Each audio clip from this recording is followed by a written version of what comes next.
Welcome to another edition of the channel's Mailbag.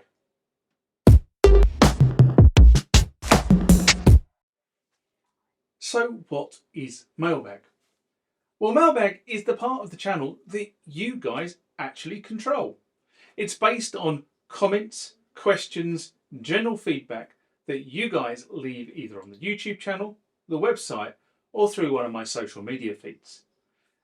Mailbag contains what I think the answer is, what I think my view of the comment is, or sometimes, I just throw it out to the wider audience and say, what do you guys think? That's what Mailbag is. So let's get in to the first mailbag of this session. Remember, like, comment, subscribe to the channel. Go over to Instagram and follow me there. Go over to Facebook, follow me there. That's where the normal notices are. And consider becoming a Patreon.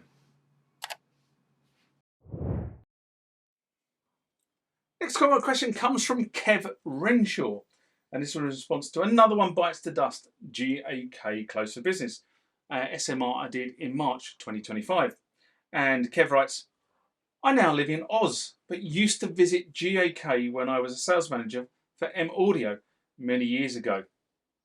Buying a musical instrument or music gear has radically changed from the days of popping into your local shop and testing it and then coming away with your purchase. The internet has changed the way people shop for a while now. Some music shops can stay afloat by changing their business model, but a lot of people do not realise how small the music industry really is.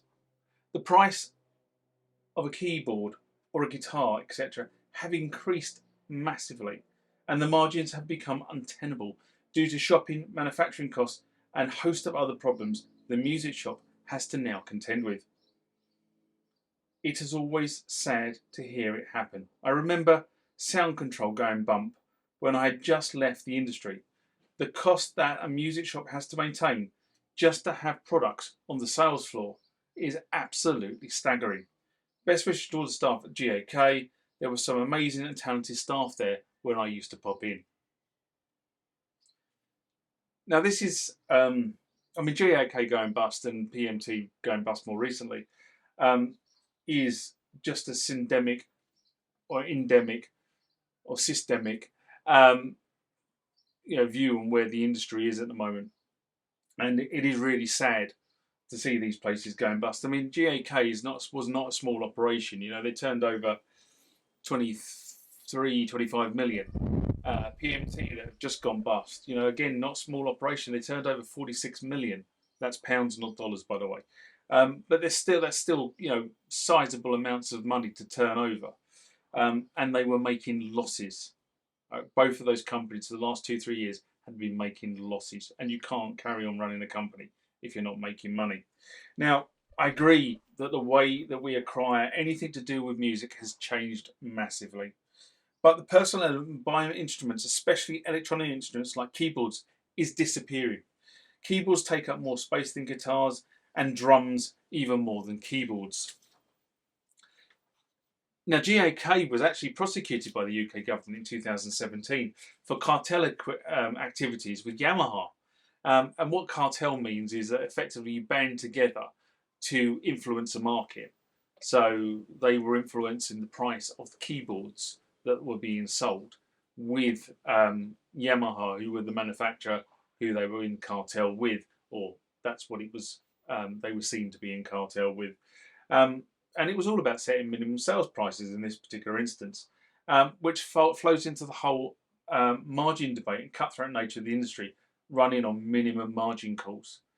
And that really is, the whole thing around why we're seeing these smaller music companies just go to the wall, because they're running on such thin margins. And, in the UK at the moment, rents are going up. Council tax, which is the rates that people pay to the local council, they're going up astronomically because all the councils in the UK are effectively bankrupt. So the only way they're going to get money is, raising household council tax. So that's what we pay to the local local council to provide us with the services of roads and street lamps and rubbish collection and that sort of stuff, and also the provision of the police and the fire brigade and things like that. So that's all kind of bundled up into what we call the rates, and companies have even heavier rates based on some criteria which I couldn't tell you, but I know that for a small shop unit you could quite easily be paying £20,000 per annum for rates. So the costs on a retail outlet are astronomical. And again, another big thing that's hit the industry this year is the government in April decided, in their infinite wisdom, as part of their current spin process, that they were going to not tax working class people, and then wouldn't tell you what they meant by working class people. They did increase the national minimum wage for all employees, so there was a big chunk of cash went into that from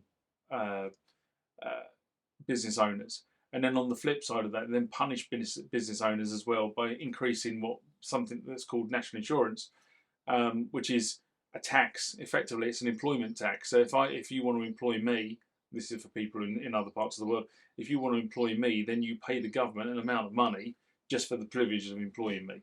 It's an absolute bonkers tax. It really is. But then they banged that up, and they said that was on employees, not employees, not realising that employees wouldn't get pay rise this year because the employees were spending it on the tax rises from the government. Anyway, all those costs are now being heaped on the retailers, and small music shops just can't absorb them.